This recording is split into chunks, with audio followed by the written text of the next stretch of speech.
Jack Della Maddalena going up against Pete Rodriguez. We got minus 300 on Maddalena. It's going to be a mouthful to keep saying that name, so I might just go with Jack Della to make this a little bit easier. Minus 300 on Jack and plus 250 the return on Pete Rodriguez, who's taken this fight on short notice. Now, Jack was actually scheduled to go up against Warlley Alves. Alves forced to pull out. In steps Pete Rodriguez, and luckily for Jack, I don't think it's going to be much of a worry for him here, as he should be able to go out there and do what a minus 300 does. Now, let's talk a little bit about Pete, right? The guy is just a juggernaut, a tank. He's a thick dude standing at 5'5", 5'6", I believe. Not the biggest dude at 175 pounds, or yeah, at 170 pounds, but still likes to go out there and throw massive heat. And it shows in his professional career. He's 4-0, and all of his wins have come inside the first round. I think his longest professional fight was like 2 minutes and 25 seconds. But a lot of these guys, again, probably didn't seem like they deserved to be in there. His second fight against Yasser Guzman, he drops him with a flying knee within 10 seconds and then follows up with a bunch of ground and pound. That was all to the back of the head. The commentators don't even talk about it. The referee doesn't even warn him about it. They just stop the fight, give the win to Pete. But you see Guzman kind of just walking around the cage, touching the back of his head, like, what's going on, right? I plead for you guys. If you guys have Fight Pass, go back and watch that fight, Guzman versus Rodriguez, and you see every single shot land to the back of the head there. But is what it is. Pete comes out with a quick finish there as well. He has tremendous power. I'll give him that. But when you go back and watch some of his earlier tape, right, his amateur fights, there's a couple fights where you see him taken down and controlled and worked very bad.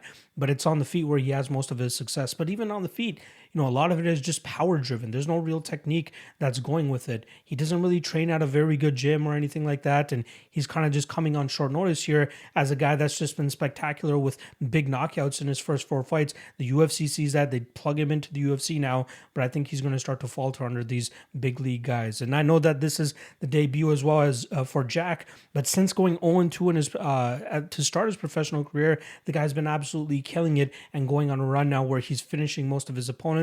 And then obviously had that beautiful performance against Angel Lusa on the Contender Series, where it went the full 15 minutes and he was able to get his hand raised via decision in that fight.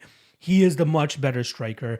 He has a ton of power in his hands too. If you guys go back and watch his regional tape, he puts these guys out cold. He has tremendous power, and I think that's going to come into play here as well. He has great wrestling as well. I believe that's his background is in the wrestling game, so he's going to be able to get the takedowns here if he intends to. And then on the ground, very good slick transitions, submission attempts, getting into damn good positions. Even when he's on his back, one of his favorite moves is the Kimura sweep, where he just goes for the Kimura, and either it forces the guy to get back up or he's able to reverse it completely and then end up on top as well. I'm very impressed with what we have with Jack here. He's more than deserving of that minus 300 price tag. The Pete Rodriguez power is just a little bit of a concern. So there's 2 plays that I'm looking to go with here. You can parlay Jack if you want. That's besides the fact. But the under 1.5 currently sits at minus 108. I believe 20, I have the number here, 21 out of their combined 26 fights. That's including their amateur careers as well. Both of these guys put together, 21 out of 26 times the under 1.5 hits. And that's currently sitting around even money. So I'll likely be taking a shot on that.